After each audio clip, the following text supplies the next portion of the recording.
मैं एक बहुत बड़ी बात अभी बोल रहा हूँ। जी। इल्यूमिनाटी बनने का सबसे बड़ा रीज़न चर्च है। इंडिया में तो बहुत है। मैं तो यहाँ चंडीगढ़ में भी सुन लिया, अच्छा दिल्ली में मैंने सुन लिया, मुंबई में मैंने सुन लिया, अच्छा।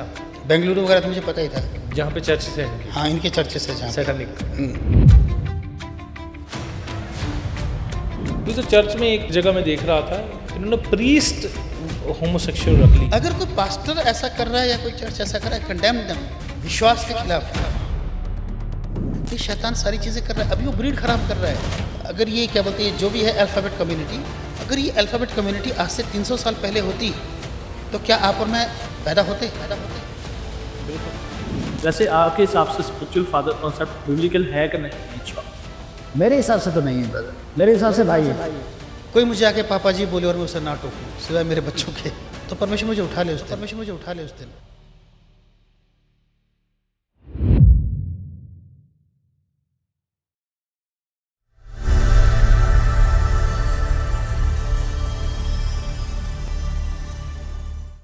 प्रेज़ द लॉर्ड, शलोम, सबको जय मसीह की। आपका स्वागत है डॉक्टर जीसस यूट्यूब चैनल के इस नए पॉडकास्ट में।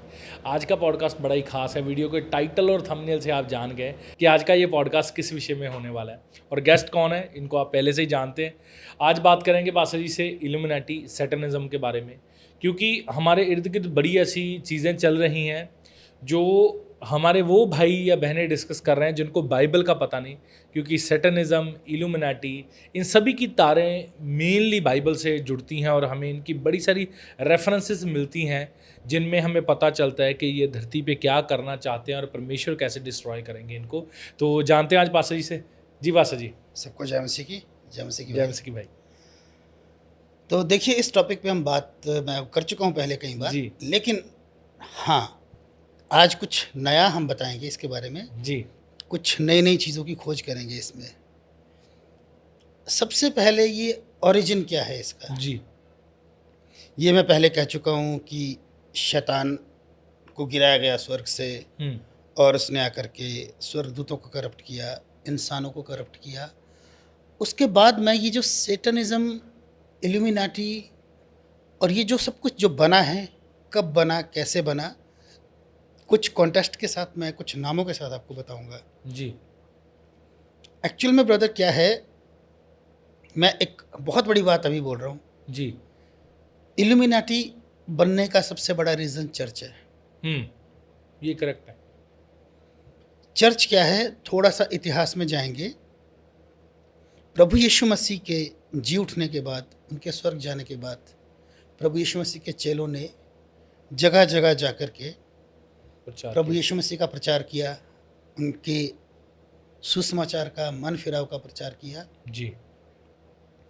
और उसके बाद शैतान को ये लगा कि अगर ये प्रचार हो गया, और जिस प्रकार से लोग विश्वास कर रहे थे रोज़ रोज़, शैतान को लगा कि अगर ये प्रचार हो गया तो प्रभु यीशु मसीह का जो नाम है ऑल ओवर द वर्ल्ड फैल जाएगा। शैतान ने लोगों के द्वारा, कलीसिया के लोगों को, विश्वासियों को टॉर्चर करना शुरू किया। उन्हें मारा जाता। प्रभु यीशु मसीह के 12 में से 11 चेले तो ऐसे हैं, एक्सक्लूडिंग क्या बोलते हैं अपना यहूदा इस्करियोत, जो जिसने सुसाइड किया था। उनके जो बाकी चेले हैं उनमें से एक यूहन्ना साहब कहा जाता है, जो एक नॉर्मल मौत मारा था, कुदरती मौत जिसको बोलते हैं। बाकियों को किसी की खाल खींच के मारा गया, किसी को क्रूस पे चढ़ाया गया, उल्टा क्रूस पे चढ़ाया गया, और अलग अलग तरीके की, किसी को काट दिया गया बीच में, किसी को काट दिया गया बीचों बीच। वो सब हुआ। सिर्फ चेले ही नहीं, विश्वासी लोग जो प्रचार करते थे वचन का, उनको ऐसी ऐसी मौत दी जाती थी कि वो खेल होता था, एक एंटरटेनमेंट होता था। अच्छा। कि बड़े से ग्राउंड में बुलाया, जो फिल्में भी बनती हैं आजकल, जैसे जैसे फिल्में हाँ, भी बनती हैं आजकल, कि ऐसे बुलाया और उनके ऊपर जानवर छोड़ दिए, शेर, चीते, और उनको खा रहे हैं, फाड़ रहे हैं। लेकिन उस समय पवित्र आत्मा का काम इतना जा रहा था कि वो मरे, जलते जलते मरे, उनकी चमड़ियाँ निकाल दी जाती थी, जानवर खा रहे हैं, लेकिन वो परमेश्वर के गीत गा रहे हैं और हंसते हंसते मर रहे हैं, जान दे रहे हैं उस सच्चाई के लिए कि यीशु मसीह जी उठा और वो हमारे लिए उद्धार का संदेश लेके आया है, प्रेम का संदेश लेके आया है, उस सच्चाई के लिए। उस एम्परर का नाम, रोमन एम्परर था वो, उसका नाम नीरो था, जो ये करवाता था। जो ये करवाता था। उससे पहले भी कुछ और, पर नीरो तो जो था वो, उसकी पार्टियां होती थी, और पार्टी में मनोरंजन के लिए क्या है, बुलाओ भाई विश्वासियों को, बुलाओ उनको, अच्छा बुलाओ उनको बुलाते थे। वो यीशु वाले कहाँ गए, उनको बुलाओ, अच्छा। चलो एंटरटेनमेंट के लिए इनकी चमड़ी निकालो, जिंदा खाल खींच लो इनकी। वो इंग्लिश में एक वो है कि, और अपना एक कार्टून है टॉम एंड जेरी, उसमें कुत्ता बोलता है उसको, टॉम को, उसके बेटे को छेड़ रहा होता है टॉम, बोलता है आई स्किन यू अलाइव। और हम नॉर्मल बातचीत में आजकल धमकी देते लड़ते हैं ना, बोले तेरी खाल खींच लूँगा। वो उनके साथ रियल में होता था, उनके साथ वो असल में होता था, जिंदा जला देते थे कि देखते हैं जलते हुए कैसे लग रहे हैं ये सब कुर्बानियां जब उन लोगों ने दी वचन के लिए। लेकिन इधर जो कलीसिया है, जो विश्वासी है, वो बढ़ते गए, हजारों की तादाद में बढ़ रहे हैं, लाखों की तादाद में बढ़ रहे हैं। थ्रेट भी बढ़ रहा है और लोग भी बढ़ रहे हैं। जितना ज़्यादा कलीसिया को टॉर्चर किया गया, उतनी ज़्यादा कलीसिया बढ़ी जी। अब एक चीज़ मैं ऐड करना चाहूँगा इस स्टोरी में ना, कि अभी हम इल्यूमिनाटी पे आएंगे, लेकिन एक चीज़ जो मैं कहना चाहता हूँ वो ये है कि ऐसा क्या फ़र्क था उन विश्वासियों में और हम में, और उन चेलों में जो यीशु मसीह के साथ जिंदा चले। जब यीशु मसीह जीवित थे, क्रूस पे चढ़ाने से पहले एक महान शौर्य वाला आदमी पतरस, उसने बोला कि प्रभु मैं तेरे साथ क्रूस तो क्या, जो मर्जी हो जाए मैं तेरे साथ आऊँगा अंत तक। फिर गतसमनी के बाग में क्या होता है, यहूदा इस्करियोत यीशु मसीह को पकड़वाता है, सैनिक आते हैं। पतरस ने सोचा मौका है, क्योंकि उसे क्या था कि मेरे साथ कौन है, यहूदियों का राजा है। उसने सोचा यही है वो मौका, क्योंकि जीतने वाली पार्टी तो हम हैं। उसने तलवार निकाली और कान काट दिया एक का। लेकिन प्रभु ने क्या किया, उस सैनिक का कान ठीक कर दिया जी। जब 3 बार उस रात को इसको पूछा गया कि तू तो उसके साथ का है, कहता पाजी मैं नहीं, मैं तो उन्हें जानता भी नहीं पाजी। ये बहादुर पतरस वहाँ से गायब हो गया। लेकिन जब हम प्रेरितों के काम में आते हैं, ये पतरस यीशु मसीह नहीं, अब स्वर्ग उठा लिए गए, जीवित हो गए, आपके साथ घूम लिए कुछ दिन, अब वो स्वर्ग चले गए, उठा लिए गए। लेकिन यहाँ ये पतरस करीब 3000 लोगों के सामने बोल रहा है, यहाँ पे खड़े होके। अब ये डरपोक पतरस क्यों बोल रहा है कि तुम हो यहूदियों जिन्होंने परमेश्वर के पुत्र को सूली पे चढ़ाया, वो यीशु हमारे सामने मारा गया, हमारे सामने गाड़ा गया, हमारे सामने मुर्दों में से जी उठा, जिंदा हुआ। अब तो नहीं है यीशु मसीह, अब क्यों बोल रहा है? फर्क क्या है मेरे भाई इसमें? पवित्र आत्मा। बिल्कुल करेक्ट।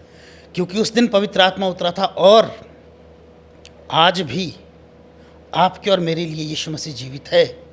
इतना ही रियल है मेरे लिए यीशु मसीह, जितने रियल आप मेरे सामने बैठे हो। आपके लिए रीज़न पवित्र आत्मा। और वो लोग जिनकी चमड़ी उधेड़ी जाती थी, जिनको जलाया जाता था, जिनको काटा जाता था, चढ़ाया जाता था क्रूस पे, उनके अंदर भी वही पवित्र आत्मा था जो यीशु मसीह के जीवित और पुनरुत्थान के संदेश को और उद्धार के संदेश को पूरी दुनिया में फैला रहे थे। वो पवित्र आत्मा, मैं ये बात बोलना चाह रहा था, पवित्र आत्मा कितना ज़रूरी है हमारे लिए, वो बोलना चाह रहा था जी। बाकी डिटेल में पवित्र आत्मा में फिर कभी बात करेंगे। तो बताएं अब आप। क्या होता है जी। अब चलिए, शैतान ने देखा कि यार ये तो पासा उल्टा पड़ गया, इनको जितना मार रहे, जितना टॉर्चर कर रहे हैं, ये तो बढ़ते जा रहे हैं। फिर एक एम्परर आया, कॉन्टेस्टाइन, रोमन एम्परर, वो बन गया विश्वासी। प्रभु यीशु मसीह पे विश्वास करने वाला। और उसने क्या किया कि जितने विश्वासी या जितने मसीह लोग हैं, इन्हें मेरे राज्य में कोई छुएगा तक नहीं। अच्छा। हमारा विश्वास कहाँ चला गया? पॉलिटिक्स में। जैसे ही पॉलिटिक्स में गया, फिर जितने विश्वासी थे सब टेंशन फ्री हो गए, बढ़ने की जगह स्थिर हो गए। अब क्या हुआ? फिर एक चर्च पैदा हुआ, एक स्ट्रीम पैदा हुई, रोमन चर्च, रोमन कैथोलिक बोलते हैं जिन्हें हम। उस ज़माने में वो इतना ज़्यादा चर्च की पावर हो गई कि आज तक भी पोप कितनी बड़ी तोप है। पोप को कितना बड़ा माना जाता है, सरकार के बड़े बड़े फैसले पोप लेता है आज भी।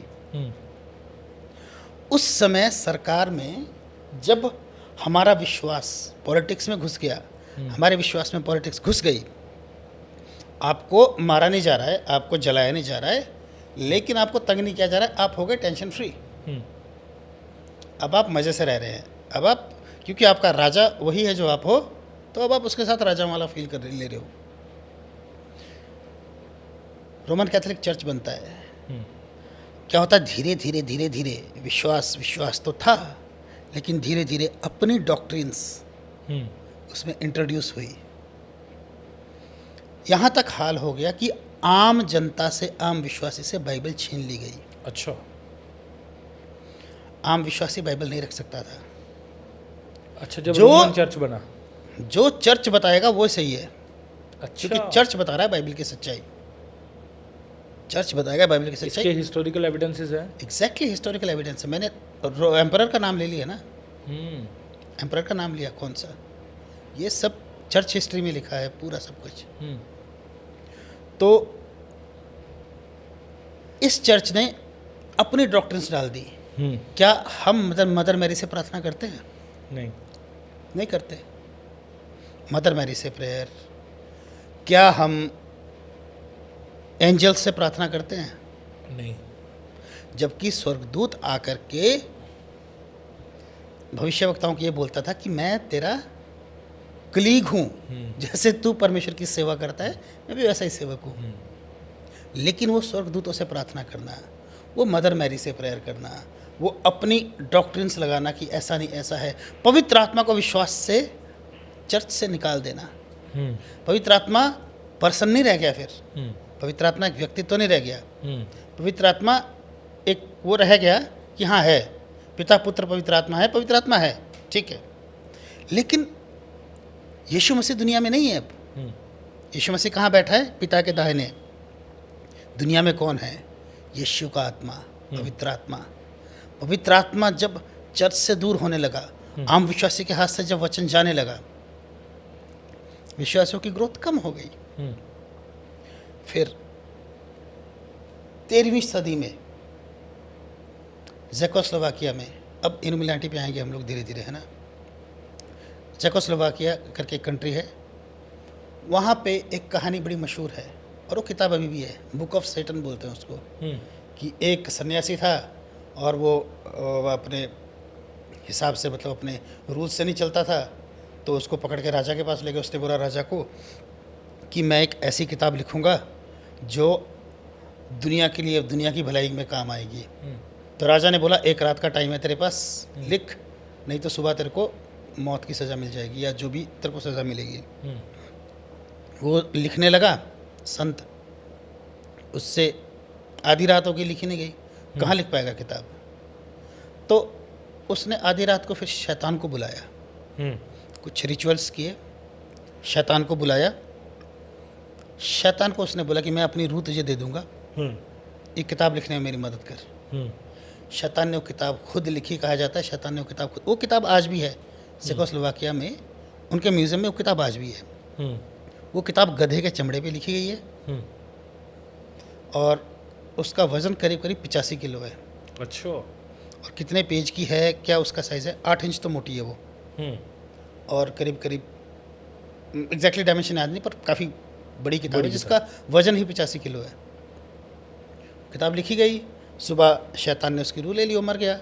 सुबह फिर वो लोग आए जो आकर के राजा के जो सिपाही थे, वो आकर के वो किताब उठा के ले गए।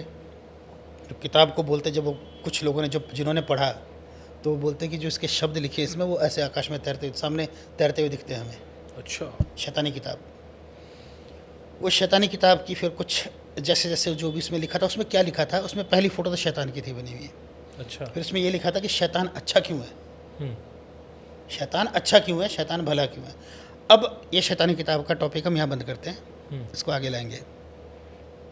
फिर आती है 17वीं शताब्दी, 1776 में भी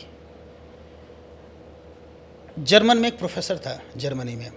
अब चर्च की इतनी पावर हो गई थी कि चर्च के हिसाब से सब कुछ होता था। कुछ चीज़ें अच्छी थी, ऑब्वियसली चर्च के हिसाब से सिखाया जाता था, लेकिन किसी को आज़ादी नहीं थी। ना कोई खुला बोल सकता है, ना कोई वचन पढ़ सकता है। जो चर्च बोलेगा वो तुमने मानना है, उतना ही। क्योंकि जितना मैंने भी इसके बारे में पढ़ा या सुना है कि चर्च के पास इतनी पावर थी कि अगर कोई बंदे ने मर्डर भी कर दिया तो वो सामने जाके बिशप या पॉप से, आई थिंक पॉप से ही है, एक लेटर इशू करवाएगा कि ये मैंने सिन अपना वो आपके सामने कन्फेस कर लिया है, तो उसकी सज़ा तक माफ़ हो जाती थी। बोले चाहे कितने भी गुनाह किए हो, बस कंडीशन ये है कि वो पॉप के पास पहुंच जाना चाहिए। जबकि कन्फेशन सिर्फ एक के पास हो सकता है, प्रभु यीशु मसीह के सामने आप आके कन्फेस करो, किसी पोप या किसी इंसान के आगे नहीं, फादर के आगे नहीं, उनके खिलाफ नहीं करना है, उनके सामने जाके नहीं करना। कन्फेस सिर्फ प्रभु यीशु मसीह के सामने, और पापों की माफ़ी भी सिर्फ यीशु नाम में है, प्रभु यीशु नाम में है। तो वो जो प्रोफेसर था उसने चर्च की कुरीतियों के खिलाफ उसने आवाज़ उठाना शुरू किया कि थोड़ी आज़ादी मिले, सबको बराबर रखा जाए, बराबरी का हक मिले। उसने अपने 5 स्टूडेंट के साथ वो ग्रुप शुरू किया था, और धीरे धीरे करीब करीब 3000 लोग उसमें जुड़ गए। जल्दी क्या जल्दी कुरीतियाँ थी क्या चर्च में? चर्च ये सारे रूल्स जो है, किसी को बराबर नहीं, पोप है, फादर है तो वो बहुत ऊपर है, और चर्च की जो टीचिंग्स थी वो। फिर उसके बाद कुछ चीज़ें ऐसी आई, जैसे चर्च कहता था एबॉर्शन नहीं करना, सही कहता था, लेकिन ये लोग उसके खिलाफ थे। और 2-3 चीज़ें ऐसी थी जो बुरी थी इनकी नीतियों में, इल्यूमिनाटी की उसमें। वो बाद में बुराई आती रही, लेकिन शुरू अच्छे के लिए हुआ था। इसका जब पता लगा, ये कह सकते हैं इन्होंने लोगों को अच्छा दिखाना शुरू किया, अच्छे के लिए नहीं हुआ था। जब शुरू हुआ तो अच्छे के लिए ही शुरू हुआ। नहीं, जैसे कई बार ही होता है, मैं आपको बताता हूँ, जैसे ना कुछ समाज से भी नए नए उभरते हैं, तो वो पहले दिखाते हैं मैं बड़ा सेवक हूँ जी, मैं तो बस, मेरा तो मकसद लोगों की भलाई करना है, मैं तो बस जी आपके पैसों को छूता भी नहीं हूँ, मैं तो बस आप पैसे देते हो तो सामने वाले लोगों की मदद कर देता हूँ। मगर उनका जो इनर माइंड में एजेंडा चल रहा होता है ना, तो वो कुछ सालों बाद निकलता है। कभी कभी ऐसा भी होता है ब्रदर जी कि इंसान शुरू अच्छे के लिए करता है, लेकिन शैतान आके उसे करप्ट कर देता है। नहीं होता है, मैं नहीं कहूँगा उसमें से निकला ना वो प्रोटेस्टेंट निकले, उसमें से उन्होंने अच्छे के लिए शुरू किया, और अच्छे भी प्रोटेस्टेंट वो कहीं और से निकले। नहीं थे तो वो इनके अगेंस्ट ही ना। प्रोटेस्टेंट कुछ और है, इल्यूमिनाटी कुछ और है। नहीं, मैं उनको हाँ, contradict अगेंस्ट नहीं कर अगेंस्ट रहा। थे। हाँ, वो भी इनके थे तो अगेंस्ट ही है ना। वो गुड कॉज के लिए शुरू हुआ, गुड कॉज पे अंत हो रहा है। हाँ, तो जैसे ये लोग थे, फिर उसको वहाँ से निकाल दिया, चर्च ने, सरकार ने निकाल दिया, अलग 300 किलोमीटर दूर देश में रख दिया। फिर वहाँ उसने अपनी कोई किताब लिखी। मान लीजिए मैं यहाँ पे डिप्रेशन में हूँ, बहुत दुख में हूँ, क्या करूँ यार, मैं शैतान की तरफ से नहीं हूँ यार, मैं क्या करूँगा, मेरे पास तो कोई रास्ता ही नहीं बचा। शैतान देखेगा यहाँ मौका है, कूद पड़ेगा, या अपने किसी छोटे मोटे सिपाही को भेजेगा कि जा तेरा काम है वहाँ पे, और भड़का इसको। फिर मेरे मन में आएगा यार एक काम करता हूँ, ड्रग्स ले लेता हूँ, थोड़ा अच्छा फील होगा। वो कान में आके बोलेगा, आपको भरमाएगा, अच्छा फील होगा। फिर जब ड्रग्स की आदत पड़ेगी, फिर धीरे धीरे फिर बोलेगा यार क्या रखा है दुनिया में, लटक जा, ख़त्म कर, मामला ख़त्म कर, या नस काट ले जी, कुछ ऐसा कर ले। तो जब मेरा डिप्रेशन था पहले, में भी दुख है मुझे, कोई दुख था, उससे निकलने का रास्ता होता, परमेश्वर का रास्ता होता, निकल जाता जी। लेकिन मेरे पास अगर परमेश्वर नहीं है तो वहाँ पे क्या करेगा, शैतान काम करेगा, एंट्री करेगा। तो शैतान वैसे ही आया वहाँ पे उनके बीच में। उसके बाद उनका क्या बोलते हैं, वो जो बुक थी, वो भी कहा जाता है कि इन लोगों की वो मेन बुक है, कोर बुक है वो। अच्छा। The book of Saturn. वो मेन बुक है। हाँ, उसके बाद तो उसको म्यूजियम में रखा है, मेरे को छूना देखना सब बैन है उसका, पढ़ना भी लेकिन उसका बैन है। जो सीखे जो पढ़ उस टाइम पढ़ लिया हो तो पढ़ लिया ना, सीख हाँ। जो निकालनी थी वो तो निकाल ली। अब उसके बाद अपना यूएस में एक आदमी एंटन लिवे करके, एंटर लीवे। एंटन लिवे एंटर लीवे। म्यूजिशियन था, वो खुल्लम खुल्ला आकर के सैटनिक चर्च शुरू करता है। सैटनिक चर्च कौन से साल की बात है? ये 1960s में होगा या 1860s में, एग्जैक्टली नहीं है। इसके आसपास ही है। हाँ, इसके आसपास है। तो वो खुल्लम खुल्ला सैटनिक चर्च शुरू करता है। अच्छा।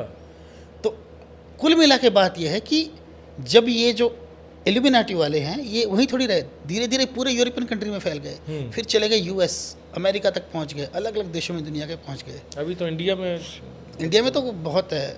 मैं तो यहाँ चंडीगढ़ में भी सुन लिया, अब अच्छा। दिल्ली में मैंने सुन लिया, मुंबई में मैंने सुन लिया, अच्छा।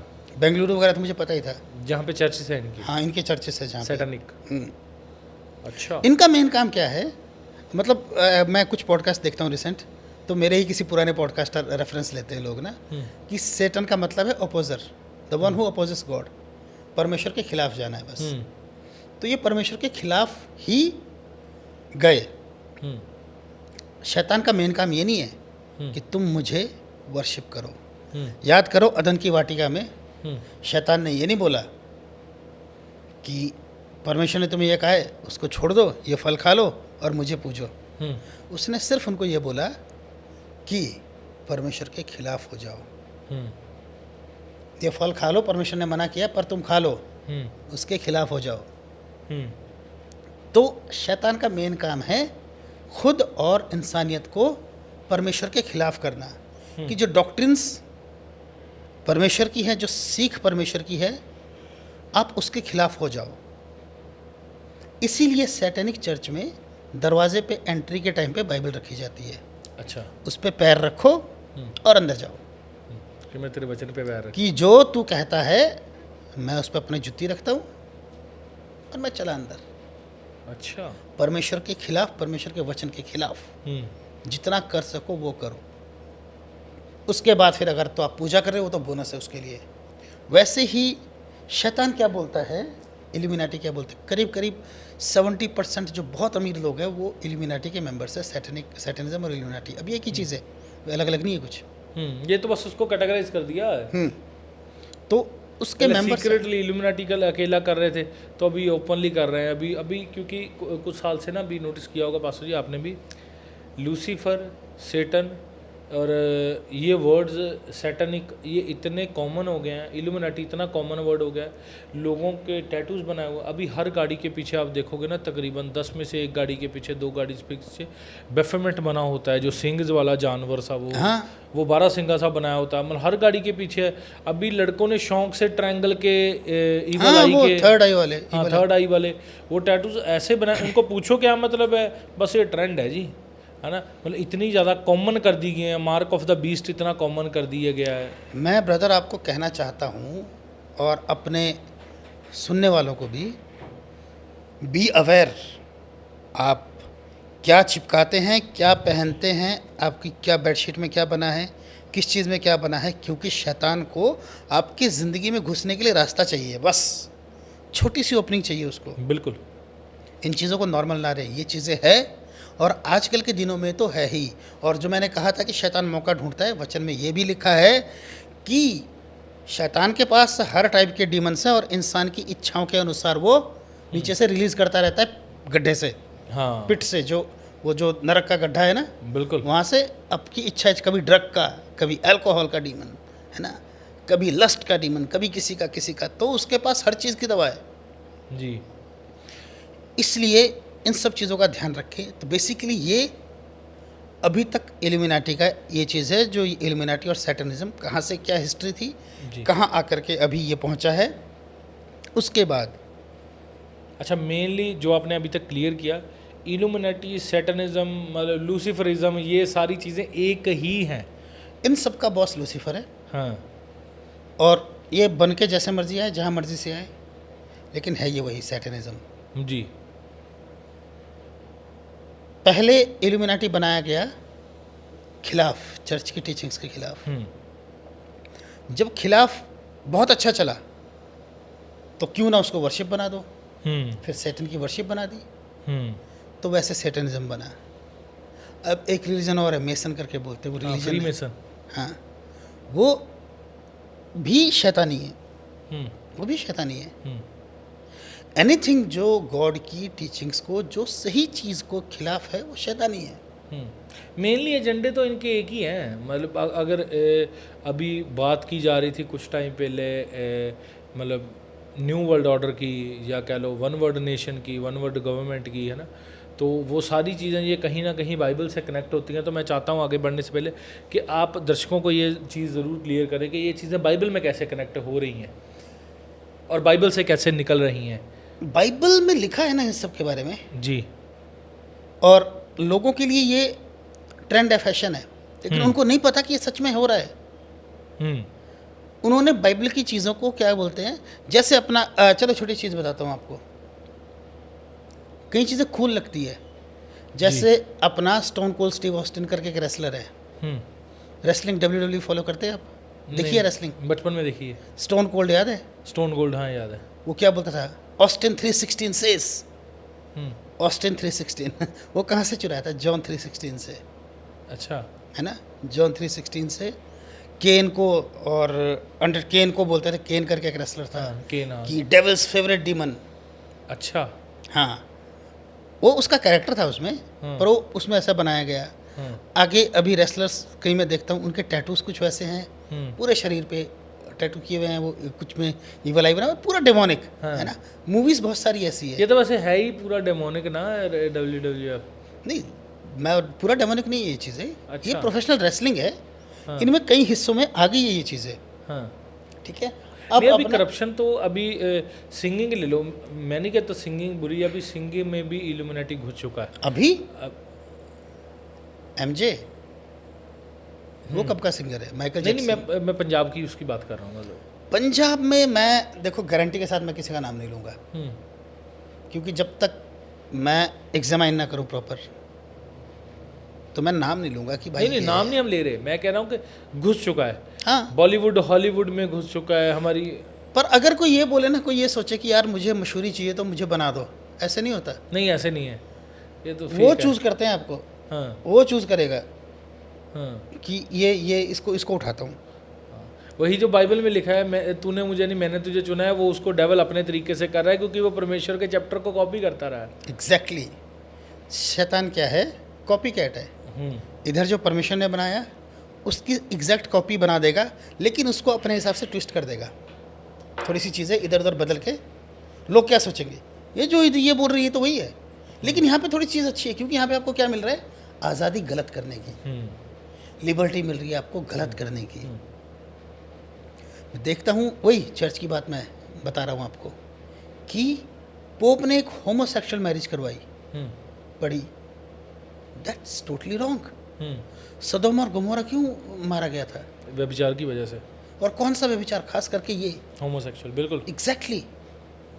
और ये बहुत बड़ा पाप। आजकल सब बोलते हैं ठीक है, इफ़ गॉड लव्स मी, जैसा मैं हूँ वैसा मुझे वो एक्सेप्ट करेगा। नहीं, अभी तो चर्च में एक जगह मैं देख रहा था, शायद कनाडा या किसी ऐसी बड़ी कंट्री में, इन्होंने प्रीस्ट होमोसेक्सुअल रख लिया। अगर कोई पास्टर ऐसा कर रहा है या कोई चर्च ऐसा कर रहा है, कंडेम देम। गलत हो आप विश्वास के खिलाफ हो। अगर बोलो मेरे ये ऐसा है, मेरा ये, और बदलो फिर। यू नीड हेल्प, प्रार्थना करवाओ, बिल्कुल, मेडिकल हेल्प लो। अभी मेरे पास एक पास्टर आए थे जब मैंने पॉडकास्ट स्टार्ट किया था, तो वो पहले गे थे, तो उन्होंने बड़ी खुल के ब्रॉडली अपनी टेस्टिमनी को दिया। अगर आपने नहीं सुनी तो ज़रूर सुने। उन्होंने बताया, कहते मैं ना जब मेकअप सीखने लगा तो मेरे में एक स्पिरिट एंटर कर गई। कहते मेरे को लड़के अच्छे लगने लग गए। तो कहते डेविल मेरे को इतना दुष्ट आत्मा प्रेरता था ना कि मैंने जिस लड़के को देख लिया कि मेरे को शाम को वो चाहिए ही चाहिए, तो कहते वो दुष्ट आत्मा मेरे में इतना हैवी था, वो उस लड़कों को खींच के ले आता था। तो कहते फिर जब मैंने चर्च आना शुरू किया, मेरी दुष्ट आत्माएं निकली, तो कहते मेरे को लगा मैं बहुत गलत कर रहा हूं। आपके अंदर हार्मोन्स नहीं है, आपके अंदर दुष्ट आत्मा है।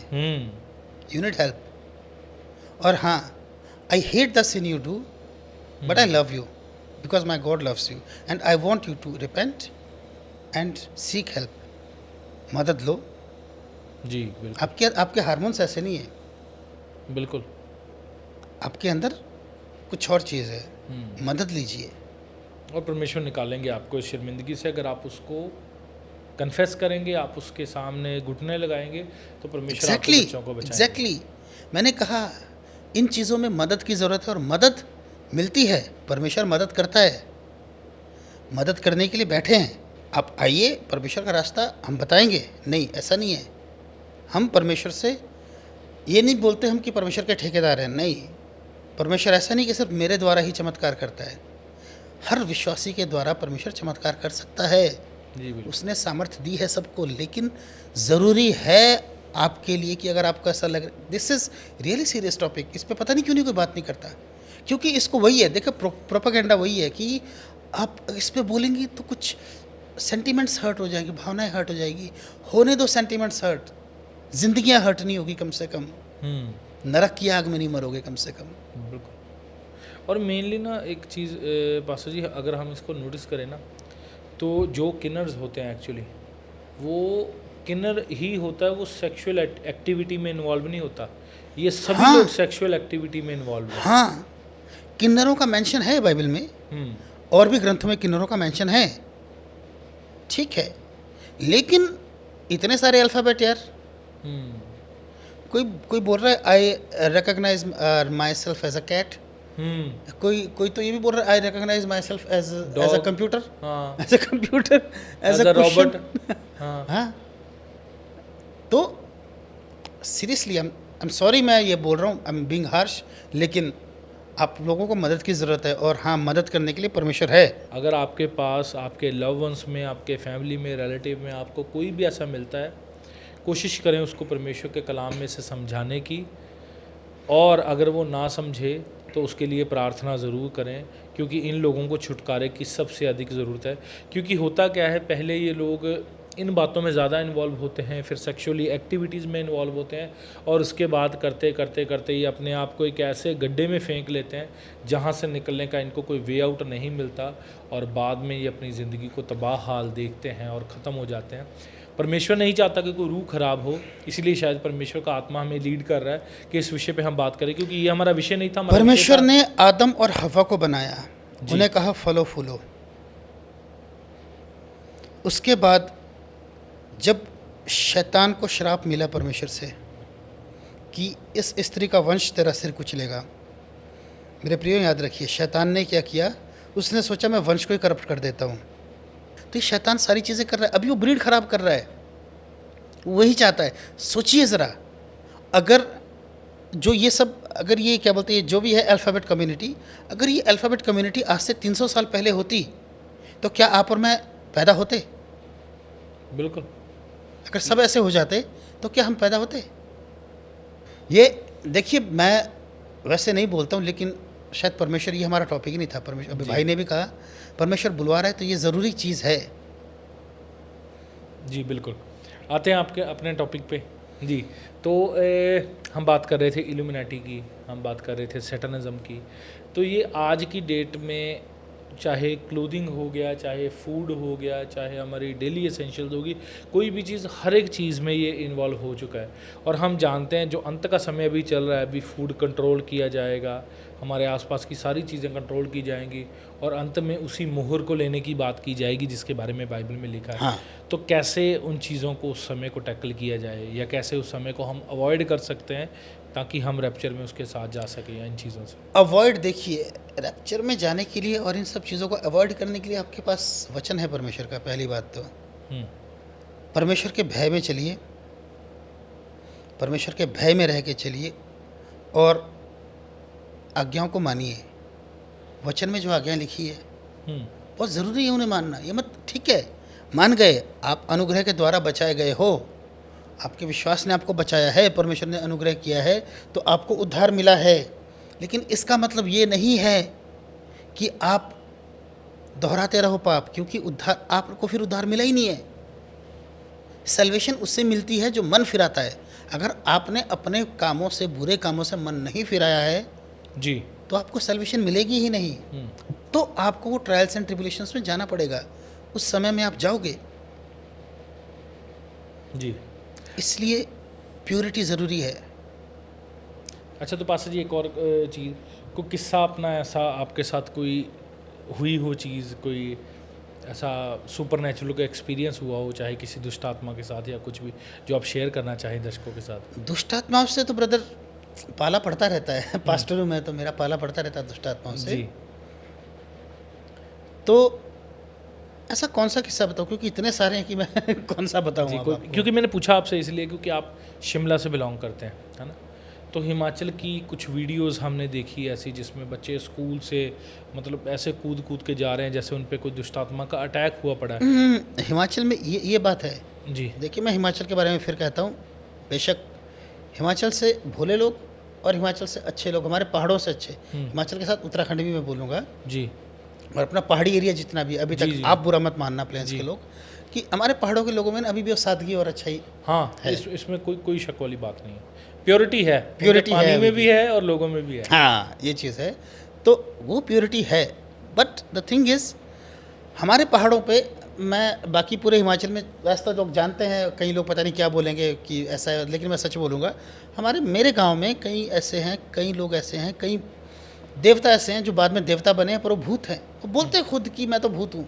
अच्छा, हाँ, भूत को पूजा जाता है, वो भूत बोलता है मैं भूत हूँ, लेकिन भूत को पूजते हैं वो। अच्छा, हाँ, कैसे मतलब? देखिए, एक वो है देवता हमारे यहाँ, पर वो भूत है। हाँ, नहीं नाम नहीं लेते चलो। नहीं ना, मैं ले सकता हूँ नाम, अच्छा जहाँ का मैं हूँ वहीं की बात है ये। अच्छा, हाँ जी।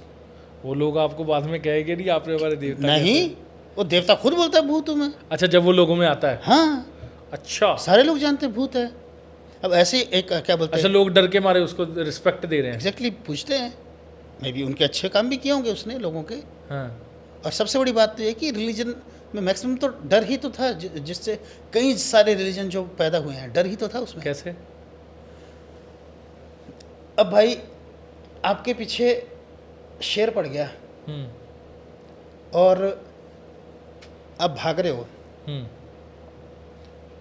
शेर तो आपसे तेज है, हम्म लेकिन आपको पेड़ दिखा, आप उस पर चढ़ गए हम्म और शेर ऊपर नहीं पहुंच पाया, आप बच गए। हम्म आपको किसने बचाया?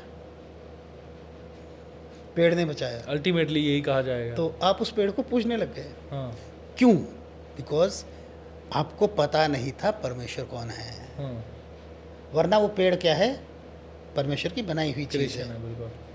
अपने पेड़ को पूज लिया। पूछते पूछते क्या हो गया कि वही जो मैंने कहा कि शैतान ने देखा मौका है, भेज दिया अपने किसी दूत को, जा बेटा जा, कर जरा थोड़ा सा इसको चमत्कार कर, कुछ अच्छा कर इसके लिए। पहले वो पेड़ ही था, पर फिर वो जो ताकतें हैं वो हो गई सारी, उधर आ गई। वैसे अच्छा, दुष्ट आत्माएं भी मिरेकल करती हैं। दुष्ट आत्मा ये सारी चीज़ें करती है, उनको एक्सपीरियंस है ना। शैतान के मिरेकल नहीं करता, पर शैतान के मिरेकल्स परमानेंट नहीं है ना। शैतान जो देता है आपको टेम्परेरी देता है, वो सिर्फ आंखों का छलावा है। जैसे जादूगर करता है। हाँ, वो आंखों का छलावा है। वो आपको कुछ टाइम के लिए सब कुछ दे देगा, लेकिन जब वो वापस लेगा तो आपकी रूह तक ले लेगा, आपके परिवार तक को ले लेगा। ऐसे हैं देवते जो भूत हैं और उनको पूजा जाता है, और ऐसे देवते भी हैं मतलब जो ये बोलते हैं कि अगर तुम मुझे नहीं पूजोगे, मेरे हिसाब से नहीं चलेगा, मैं तुम्हारा नाश कर दूंगा। तो ये सारी चीज़ें हैं हिमाचल में। हाँ, एक चीज़ कहना चाहता हूँ, हमारा मकसद किसी की धार्मिक भावनाओं को ठेस पहुंचाना नहीं है। हम ये एक हेल्दी डिस्कशन कर रहे हैं ताकि लोग समझ पाएँ कि कुछ चीज़ें जो उनके इर्द गिर्द हो रही हैं, आपको उनसे डरने की ज़रूरत नहीं है, क्योंकि ये दुष्ट आत्माएँ सारी जो हैं ये प्रभु यीशु मसीह से डरती हैं।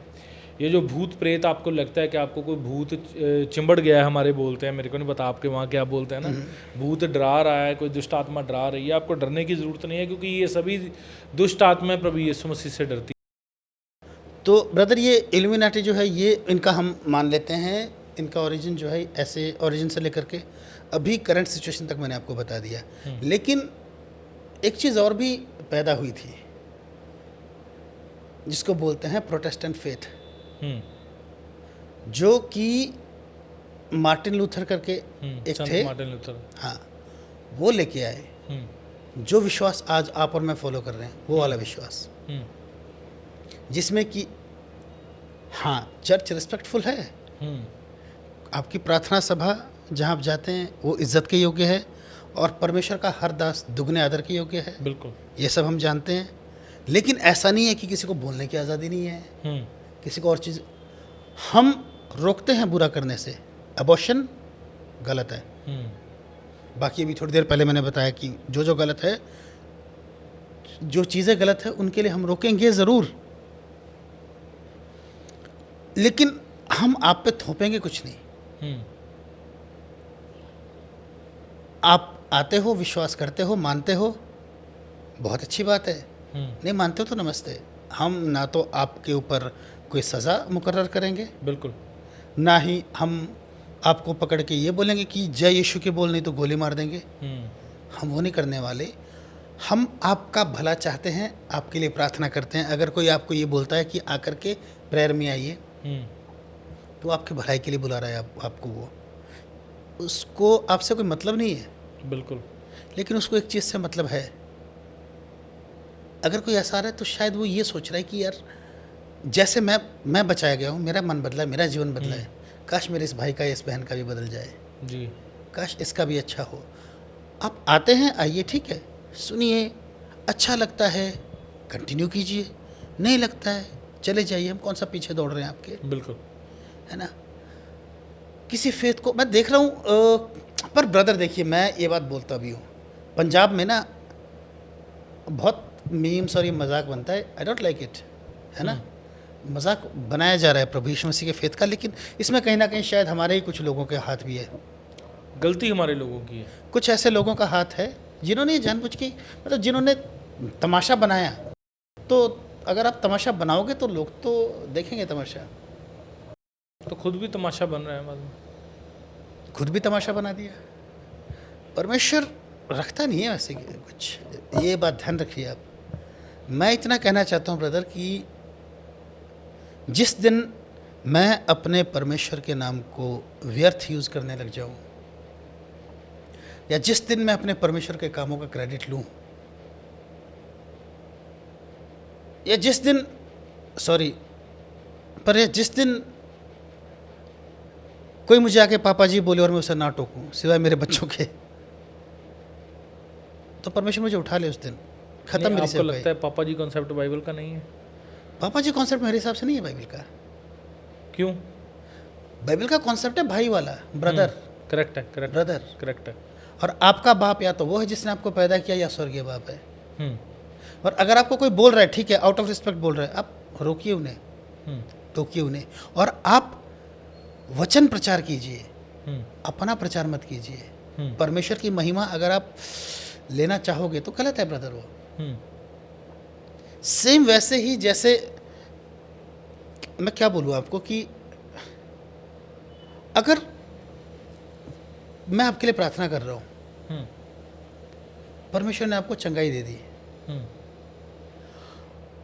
आप बोलिए ठीक है कि पास्टर दिनेश ने मेरे लिए प्रार्थना की, मैं ठीक हो गया।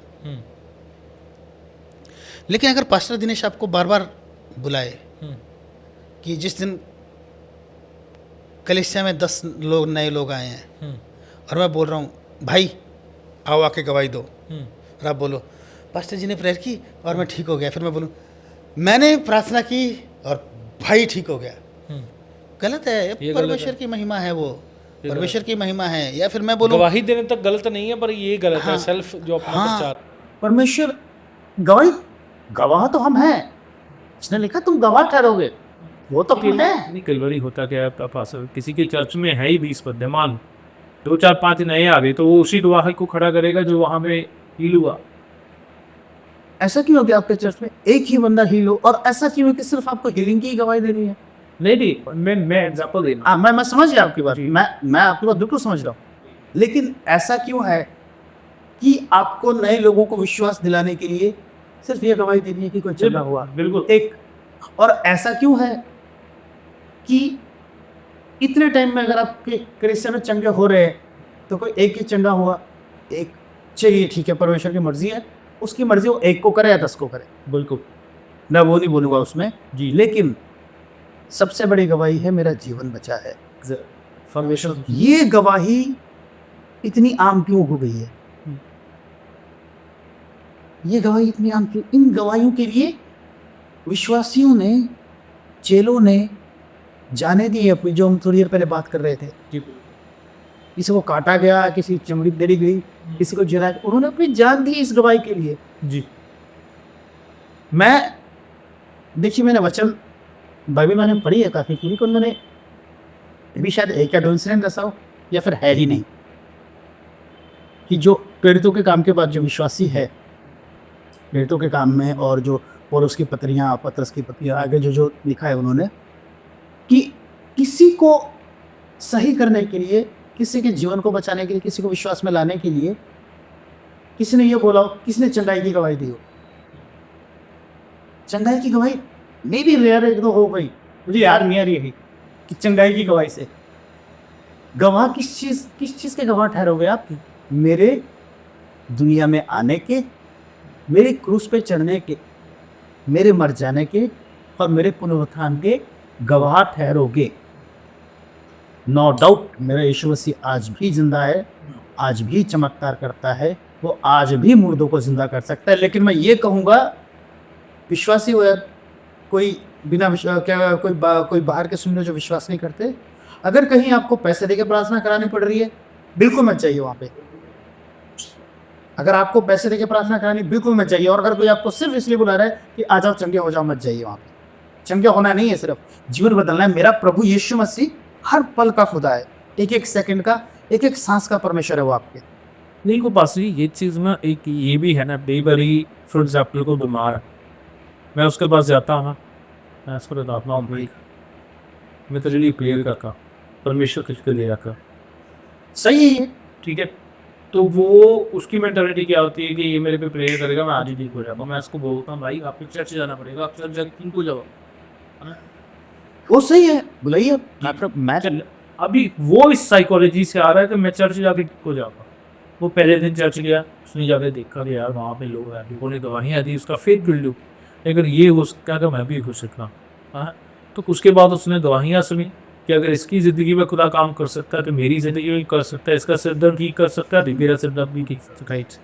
तो उसने उसके बाद एक तो हफ्ते वो चर्च गया, उसका फेथ बिल्ड हुआ, उस पर चिंगारी आनी शुरू हो गई।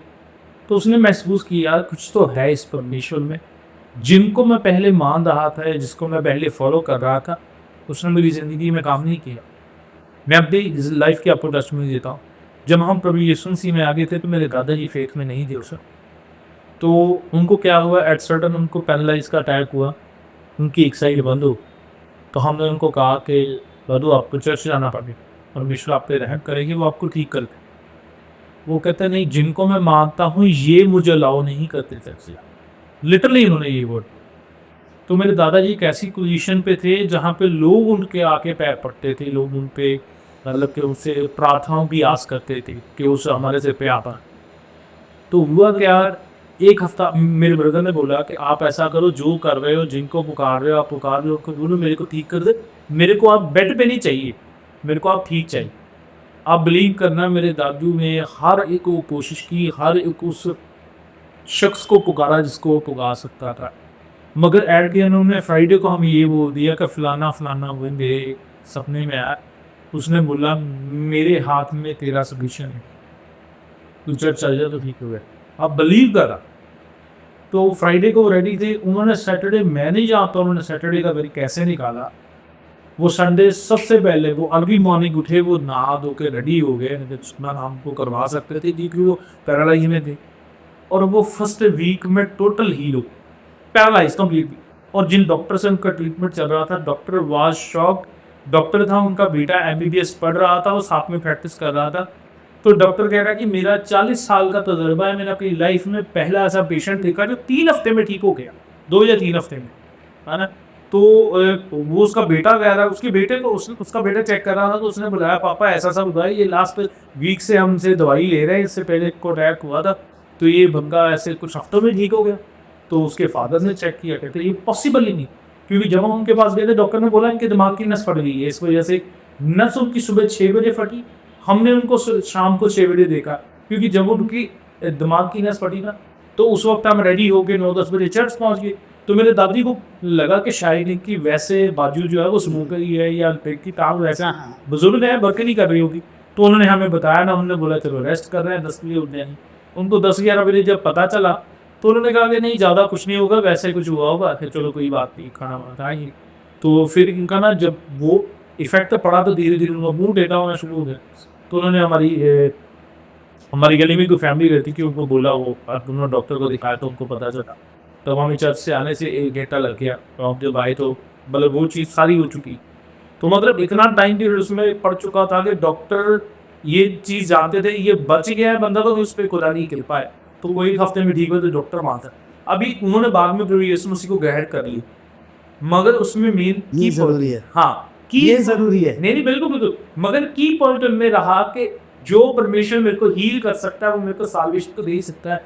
क्योंकि जब तक हम फिजिकली कोई नहीं ना मूवमेंट देखते, मैं किसी को बोल दूं आप मुंह से अंगीकार करो प्रभु यीशु मसीह आपको उद्धार दे रहे हैं, तो वो कहता मुंह से अंगीकार हो गया, उद्धार कहाँ है?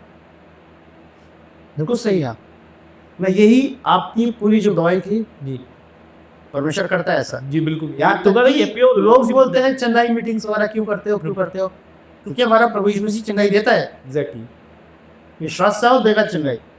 तुम जो एक छोटी सोच लेते, सोच में मोच लेके पैदा हुए हो, तुम्हारी सोच को भी चंगा करेगा वो। जी बिल्कुल आओ तो सही विश्वास से, बिल्कुल। एक चंगाइयाँ देता है, लेकिन जरूरी क्या है?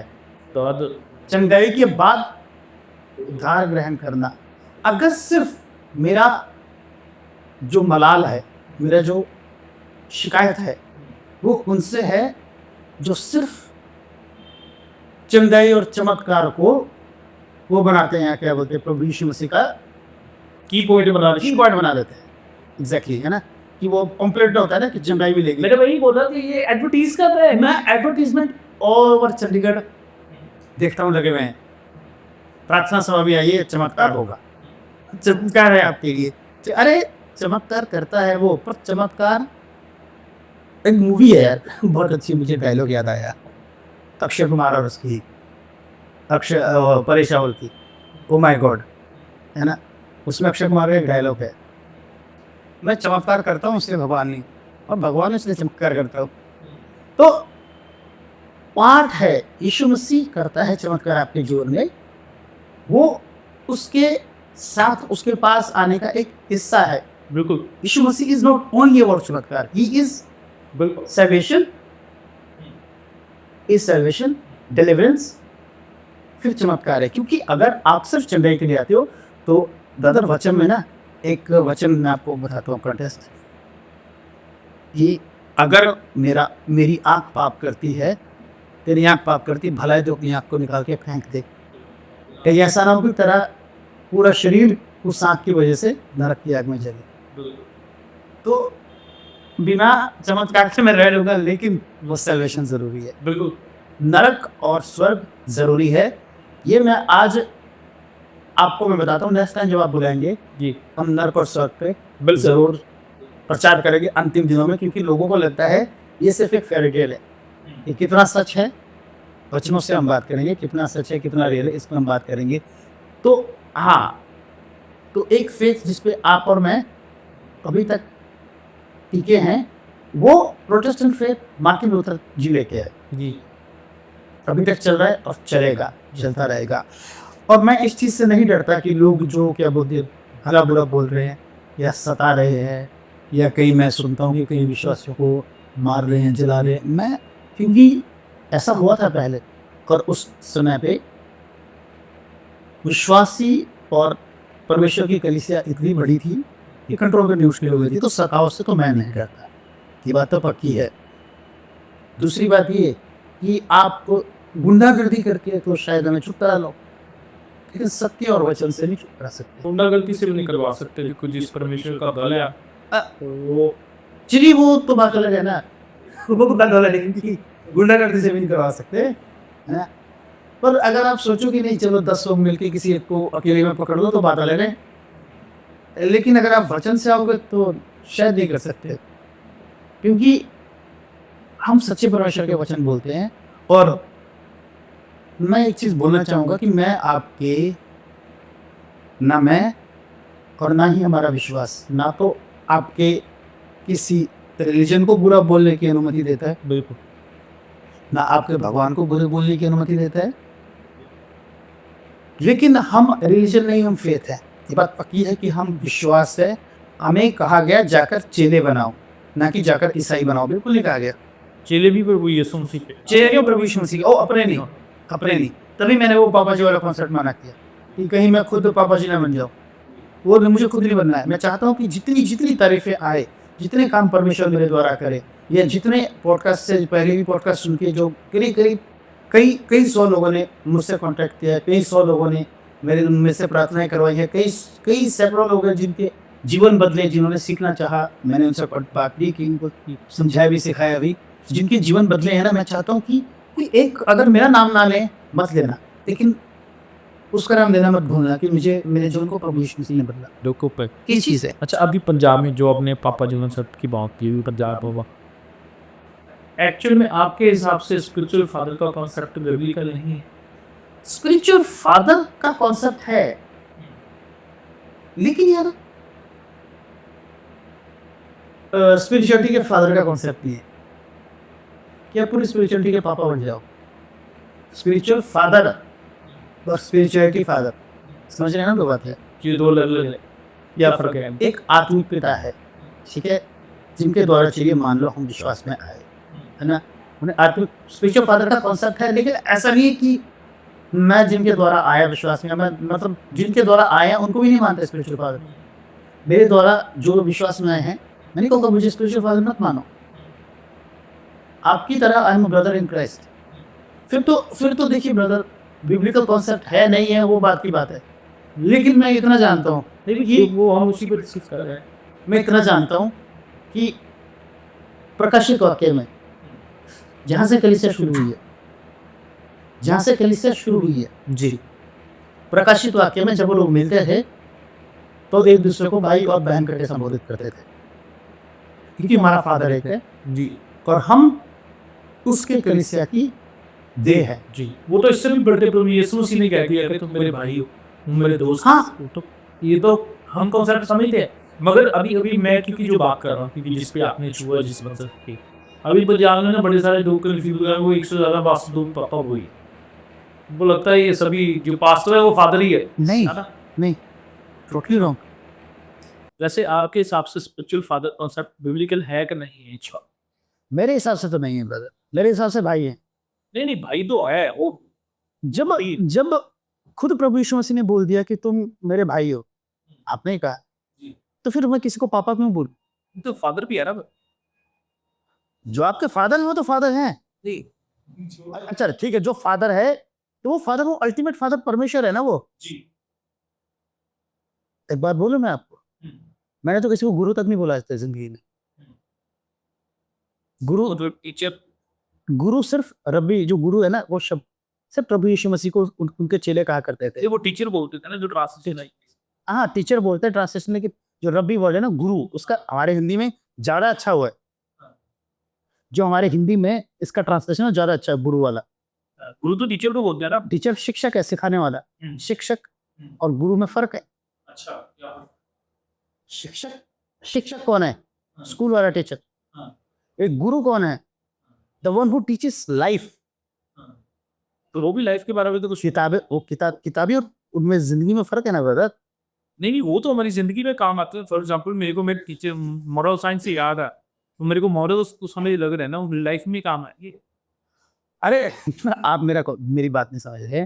टीचर आपको साइंस सिखाएगा, मॉरल साइंस सिखाएगा, जो किताबों में वो सिखाएगा, है ना। लेकिन जो गुरु होता है वो आपको लाइफ सिखाता है, पूरी जिंदगी सिखाता है, वो जिंदगी में काम आने वाली चीज और जिंदगी फर्क है। जैसे कि spiritual father, father of spirituality, वो फर्क है। अब बोल रहे कई विश्वासी जो है इसे को पापा बोल देते हैं। मैं आपको एक चीज बताऊंगा ब्रदर, हमारे यहाँ ना गलती विश्वासी की भी नहीं है, गलती तो ज्यादातर पास्टरों की है जिन्होंने ये सब अलाउ किया है। क्योंकि हमारे नॉर्थ इंडिया में ना, चाहे आपका पंजाब हो, चाहे हरियाणा, चाहे दिल्ली, चाहे हमारे हिमाचल, हमारे यहाँ पे ना बाबाओं का बड़ा कॉन्सेप्ट है कि कोई संत है, कोई महाराज है, बाबा है, तो जाके उसके बाबा है, उसके वो बन गए। तो यहाँ पे पास्टरों को भी लोग उसी उससे से देखते हैं। बाबाओं के पास भी जाते हैं निवारण के लिए, वो अनंत जीवन के लिए नहीं जाते बाबाओं के पास। पास्टरों के पास भी लोग इसीलिए आ रहे हैं कि हमारा जो दुख है उसका निवारण हो जाए। जैसे बाकी बाबा, वैसे पास्टर के पास चले जाओ। लेकिन पास्टर्स को ये होना चाहिए ये सिखाना चाहिए कि मैं वो बाबा नहीं। भी ये इसका पे यहाँ तो बस का अगर बाबा नहीं होते तो बाबाओं की तरह आपकी भीड़ भी नहीं होती, और बाबाओं की तरह भीड़ थोड़ी रिप्रेजेंट करती है, वो भीड़ तो कभी यीशु मसीह के पास ब्रदर इसको काट देना बेशक, बाबाओं की तरह आप जेल में ना होते, ठीक है। नहीं नहीं, वो तो देखो एक चीज बताता हूँ, नहीं इसको हम ऐसे करेंगे। देखो मसला ये है कि जो गलती कर रहा है परमेश्वर सजा देगा, जिसका हमने निष्कर्ष निकाला हो। परमेश्वर कहता है कि मैं अपनी महिमा किसी को नहीं देता। जब आप खुद महिमा लेने लग जाओगे ना, मैं प्रार्थना का 25,000 लूँगा, 50। वो महिमा कौन लेते हैं? बाबा लोग लेते हैं। हाँ नहीं, बाबा लोग और आजकल के सो कॉल्ड हमारे पास्टर्स भी ले रहे हैं। तो जो पास्टर बाबा बनेगा जी उसका बाबा वाला हाल होगा, ये बाकी बाबाओं का। जी बिल्कुल, मैं मेरे बोलने का ये माने नहीं, बिल्कुल वो रिजल्ट हमारे सामने है। देखो मैं गलत चीज़ अपने चैनल पे बोलने से नहीं झिझकता, क्योंकि मेरे को पता है कि मैं नहीं बोलूँगा नाश कलीसिया का होगा। क्योंकि अगर पापा बोल के कलिसिया का, अगर पापा बोल के लोगों का ध्यान से भटकता है ना, तो मैं ब्रदर ही छूकूँ, मैं पास्टर जी बोलो, ब्रदर बोल दी। बिल्कुल मेरे बच्चे आते थे मुझे पापा बोले, हाँ मेरे बच्चों के साथ के हैं या जो मेरे भाई बहनों को माने वो से छोटे हैं, if they want to look, वो देखना चाहता है मुझ में एज अ फादर फिगर, तो बात देखिए। लेकिन वो फादर फिगर टाइप देखिए, मुझे पापा मत बनाइए। नहीं, क्योंकि आपके पापा वो हैं जिन्होंने आपको पैदा किया, उसके अलावा आपके पापा वो है जो मेरा भी पापा है, अल्टीमेट गॉड। जी बिल्कुल बिल्कुल बिल्कुल, नो डाउट, इसमें ये चीज़ बिल्कुल करेक्ट है। और अगर पापा और पास्टर विभीधर भी है, लेकिन इतना मैं जानता हूँ, कि पापा और पास्टर आज्ञा लिए हुई बिल्कुल होना चाहिए। हाँ नहीं देखो, मैं एक चीज़ मानता हूँ, अगर किसी मैन ऑफ गॉड ये क्वालिटी है कि वो अपनी कलीसिया को अपना बच्चा समझ रहा है, कि उसकी टेक केयर वैसे कर रहा है। क्योंकि यहाँ पंजाब में ना पास्टर्स बहुत हैं, बट तक बहुत लिमिटेड पास्टर्स ऐसे हैं जो अपनी कलीसिया को अपनी बेबी की तरह टेक केयर। मेरे कलीसिया की जो यूथ है, लड़के लड़कियाँ जमा बड़े बड़े मेरे बराबर, उनको बेटा करने बोलता हूँ मैं।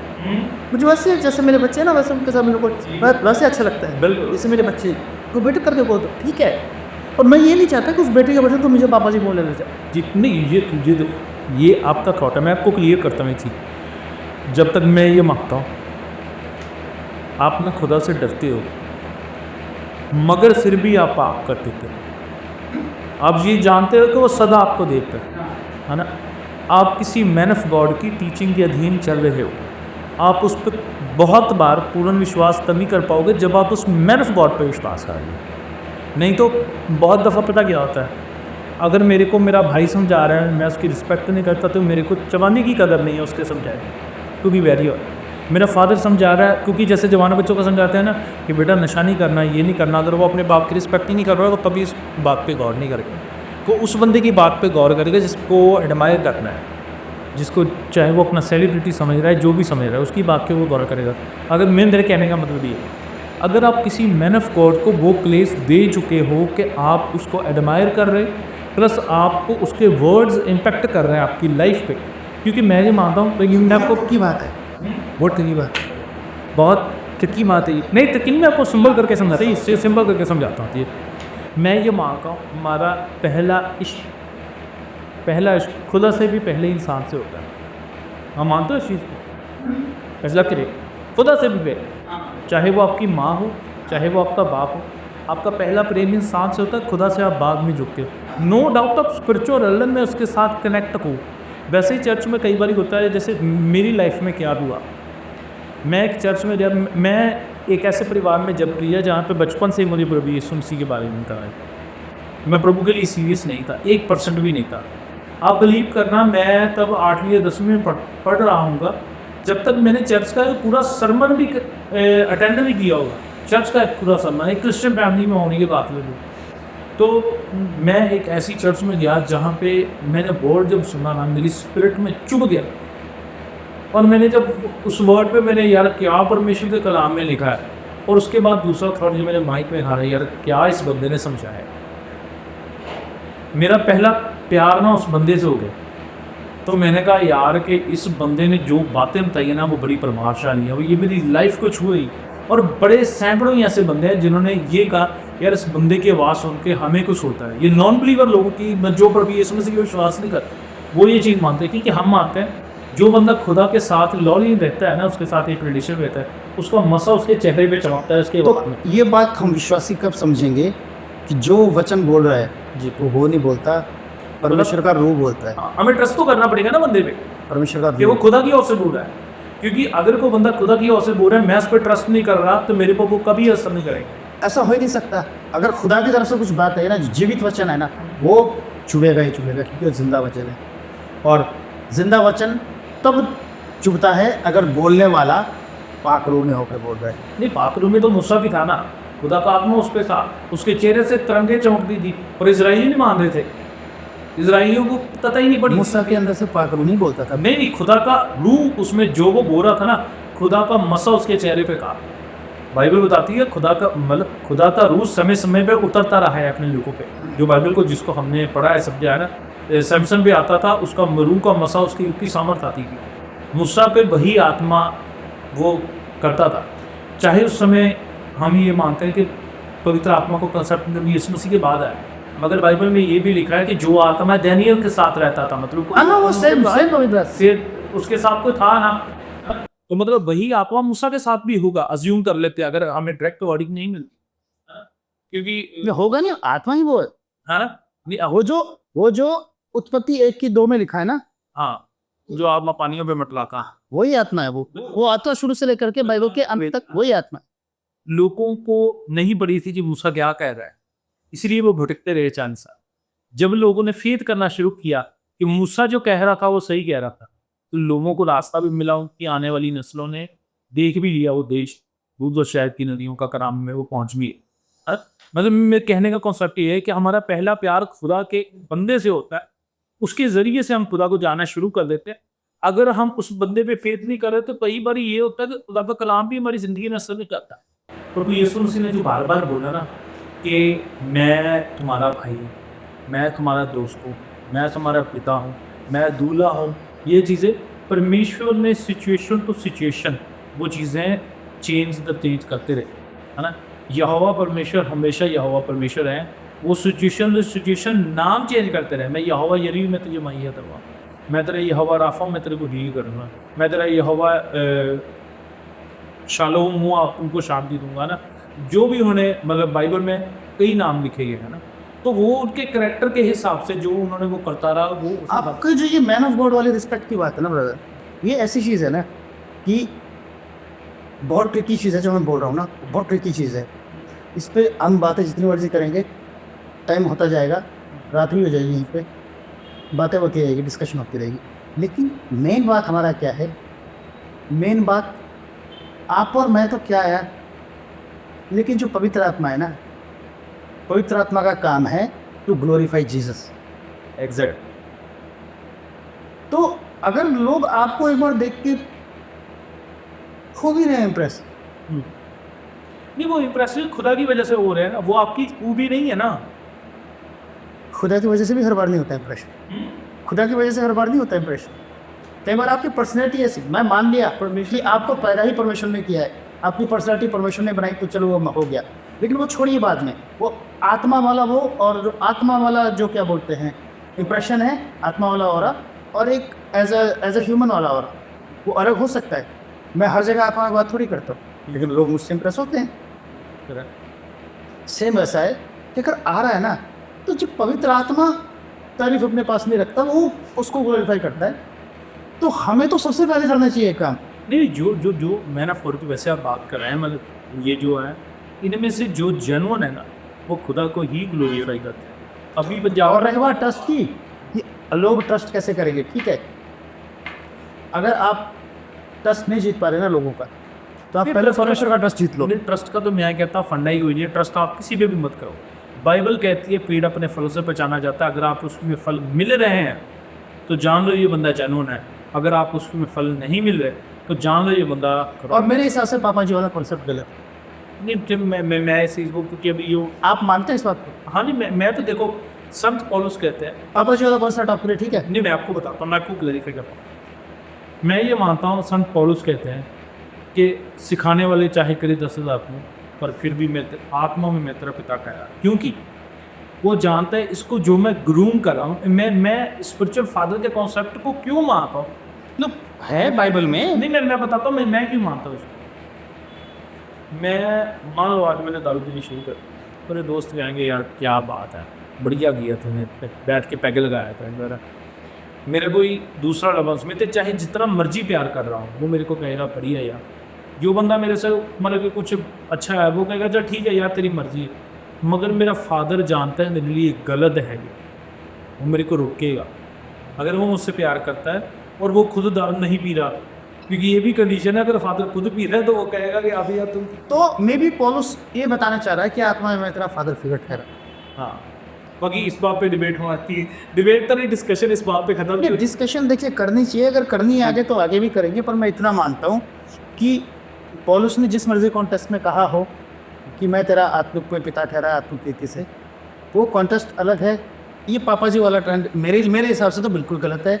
और अगर कोई क्या बोलते हैं पापा जी और ट्रेंड और लेके खुश है तो ठीक है, आप खुश रहो, आप जानो, परमेश्वर जाने जो पास्टर्स लेना चाहते हैं। लेकिन मैं तो ये चाहता हूँ कि मेरे कलीसिया में और जो विश्वासी मुझे सुनते हैं, मेरी बात को सुनते हैं, मैं ये चाहता हूँ कि मुझे भाई मानो या मुझे वो फादर फिगर मान लो, कोई बात नहीं, लेकिन सबसे बड़ी बात है प्रभु यीशु मसीह के वचनों को जानो, वो मानो कि उसके वचनों में लिखा है I am here to guide you. बाकी तो परमेश्वर का आत्मा है, क्योंकि परमेश्वर का आत्मा भी खुद अपने लिए महिमा नहीं रखता, वो भी महिमा, वो उसका काम है to glorify Jesus, one of his works. पवित्र आत्मा की जो यहाँ पे ड्यूटीज़ है ना, पवित्र आत्मा अपने आप में परमेश्वर है, पूर्ण परमेश्वर है पवित्र आत्मा, वो भी सिर्फ यीशु नाम को महिमा देता है। तो हम कौन होते हैं? बिल्कुल बिल्कुल बस। मेरा विश्वास है आपने आज के इस पॉडकास्ट से बड़ा कुछ सीखा होगा, बड़ा कुछ जाना होगा। कुछ विषयों पे हमारी बातचीत हुई जिनका पास्टर जी का अपना ओपिनियन था, मेरा अपना ओपिनियन था, वो हमने मिल के उस पर बातचीत की है। हो सकता है आप मेरे साथ सहमत हो सकता है पास्टर जी के साथ सहमत हो, मगर इन सभी बातों के बढ़कर जो बात है, इन सभी बातों से बढ़कर जो बात है वो है कि खुदा का कलाम आपको उस वचन के विषय में क्या कहे। क्योंकि कई बार परमेश्वर का कलाम किसी खास वचन के विषय में मेरे को खास ही समझा रहा है और आपको खास ही समझा रहा है, तो आपको ये समझना है कि परमेश्वर का आत्मा आपसे क्या बात कर रहा है। क्योंकि ये पास ही मैंने थोड़ी देर पहले किसी से बात कर रहा था, मैंने कहा आपको पता है कि एक पास ने प्रीच किया कि जब पतरस ने प्रभु यीशु का इनकार किया तो पतरस को फलाने चेलों की लिस्ट से बाहर निकाल दिया था। ऐसा नहीं, ऐसा कभी भी नहीं हुआ। उन्होंने मेरे को ये कहा, मैंने कहा जब स्वर्गदूत कब्र में आया तो उसने मरियम को बोला कि जाओ पतरस और चेलों को कहो कि वो तुमसे पहले गलील में होगा। तो वो इसलिए मतलब वो जो प्रचारक ने प्रीच किया, कहते हैं वो इसलिए कहा कि परमेश्वर ने पतरस को चेलों की लिस्ट से हटा दिया। तो फिर उसने ऐसा क्यों नहीं कहा कि पतरस के अलावा बाकी से कहो? ऐसा भी कह सकता है। पतरस जो है ना, मैं बता रहा था पतरस के बारे में आज। पतरस वो है जिसके ऊपर परमेश्वर प्रभु यीशु मसीह ने अपनी कलीसिया बनाई है, वो रॉक है। पतरस पहला पास्टर है, पहला प्रचारक है कलीसिया का। यीशु मसीह के बारे में प्रचार करने वाले तो बोलते हैं वो महिला है, और भी लोग थे जिन्होंने किए बीच में। वो बाद में हुआ ना जब परमेश्वर ने उससे अंगीकार करवाया कि आज मुझसे प्रेम करता है। वो ठीक है, पतरस हुआ जो उसके साथ पानी में चला है। हाँ नहीं, मैं सहमत हूँ, तब तक वो लिस्ट में था। गोंद का प्रीच करने का ये मकसद था, वो ये साबित करना चाहते थे ये कि वो तब तक लिस्ट में था इनकार करने से पहले। जब आप इनकार कर देते हो, आप उन सभी चीज़ों से, उन सभी वाचाओं से, उन सभी चीज़ों से हट जाते हो जो परमेश्वर ने आपके लिए है। तो अभी मैंने जब उस वचन को पढ़ा, मतलब मैं इस बात से कंप्लीटली सहमत भी हूँ, असहमत भी हूँ, क्योंकि आपको ये सीख रहा है कि वचन आपको सिखा क्या रहा है। तो इस बात से मैं सहमत हूँ कि पतरस परमेश्वर के लिए और भी खास था कि पतरस का स्पेशली परमेश्वर ने नाम लिया, बाकी चेलों का नहीं लिया। खास था इसने तो उसका नाम लिया। हाँ, मतलब इसी पे से बनाई। ब्रदर बात हुई है ना, देखो वचन को इंटरेस्टिंग और तोड़ने के लिए हम नहीं तो जैसा नहीं, आपको नहीं बोल रहा जी, नहीं मैं आपको इंटरेस्टिंग बनाने के लिए हम बहुत सारे एंगल निकाल सकते हैं। हाँ, वही एक वचन को, मतलब मैं ही कहना यही चाहता हूँ, एक वचन को खुदा का आत्मा आपको अलग तरीके से समझा सकता है, आपके भाई को अलग तरीके से समझा सकता है। लेकिन अगर वचन को आपने एक ही मत में रहना है तो हमेशा जो वचन आपने एक बार पढ़ा है, दूसरी बार उसकी श्योरिटी, अगर वो वचन बाइबल में है तो श्योरिटी है दूसरी बार। ये नहीं आप निकाल सकते कि यहाँ पे ऐसा लिखा है तो हो गया। मैं ऐसे कई वचन निकालूंगा कि बाइबल में एक जगह जो लिखा है ना, जैसे वही थोड़ी थोड़ी लियाकत, अभी थोड़ी बात कर रहे थे ना, लेकिन पास्टर के गुण साफ लिखे हैं। पास्टर कैसा होना चाहिए, पियक्कड़ ना हो, है ना, परमेश्वर के रास्ते हो, पियक्कड़ ना हो, ठीक है, एक ही पत्नी का पति हो और जितने भी गुण दिखे ना सारे, कि उसके बच्चे उसके अधीन हो, ये हो वो हो। और मैं एक चीज़ और कहना चाहता हूँ, जो ये पास्टर और ये फादर फिगर वाली बात है ना, ये सेम कुछ मैं आपको मिलता जुलता बोलता हूँ। वचन क्या कहता है, पत्नी को क्या कहता है वचन, अपने पति की इज्जत कर, सम्मान कर, तेरा सिर है वो। लेकिन पति को क्या बोलता है अपनी पत्नी के दे के समान दिया। कि अपने पत्नी को अपना समान रख, उसको समान प्यार बराबर, है ना। पत्नी को तो ये, और ऐसे ही होगा। एक अच्छा रिलेशन पति पत्नी का होने के लिए बहुत ज़रूरी है कि पति अपनी पत्नी को हमेशा बराबर माने कि मेरी पत्नी बराबर है। अगर पत्नी को ऊपर मानेगा गलत है, पत्नी को नीचे मानेगा गलत है। इसीलिए निकाला भी यहाँ से सेंटर से, ठीक है। तो अगर वो पत्नी को बराबर मानेगा वो सही है, और पत्नी को हमेशा अपने पति को थोड़ा ऊपर मानना है, अपना सिर मानना है। अगर वो सोचेगी कि मेरा पति बिल्कुल ही, मैं पति के पैरों पे हूँ, वो गलत है। अगर वो सोचेगी नहीं मैं तो थोड़ी पति से ऊपर हूँ, तो गलत है रिलेशन। सेम ये फादर, ये कलीसिया और इनका जो ये रिलेशन है ना, एक पास्टर जो है ना अपने कलीसिया में उनको बच्चों की तरह भी समझे, कोई बात नहीं, उनको भाई की तरह भी समझे, ऐसी इज्जत दे उनको। लेकिन एक पास्टर, एक जो कलीसिया है, वो पास्टर को ये भी ना समझे कि अगर पास्टर जवान है तो आजा पुत्र, ज़्यादा सुन ले पुत्र, वो भी ना करे। पास्टर की एक इज्जत है, बिल्कुल, वो इज्जत आप पास्टर को दें। लेकिन पास्टर का भी ये फ़र्ज़ है कि वो बाप बन के ना बैठ जाए सबका। हाँ, डिक्टेटरशिप ना दे। ये बात, ये फ़र्क, ये चीज़ नहीं, बिल्कुल ये चीज़ें नहीं होनी चाहिए। मेरा फेथ है आपने आज के इस पॉडकास्ट से बड़ा कुछ सीखा है, बड़ा कुछ जाना है, और भी बड़ी सारी चीज़ें डिस्कस हो सकती थी। जल्दी परमेश्वर के दास को दोबारा से इनवाइट करेंगे। जो भी इस टॉपिक के विषय में कुछ चीज़ें मिस हुई हैं, आप कमेंट्स कर सकते हैं, उन पे जल्दी चर्चा की जाएगी। या आपको कुछ चीज़ें लगती हैं हमने मिस की हैं, तो आप ज़रूर कमेंट्स में अपने विचार रखना। आप फ्रीली अपने किसी भी तरह के विचार रख सकते हैं। मैं कभी भी नेगेटिव या पॉजिटिव कमेंट्स देख के नहीं पढ़ता। मैं ये पढ़ता हूँ कि मेरे को इसमें से क्या सीख मिल रही है, या मेरे को क्या इसमें बताया गया, तो मैं कोशिश करता हूँ उनके जवाब देने की। परमेश्वर आप सबको ब्लेस करें, और इस सारे माहौल में जो अभी चल रहा है पंजाब में, इंडिया में, परमेश्वर आपको आपके प्रदान प्रभु भविष्य में।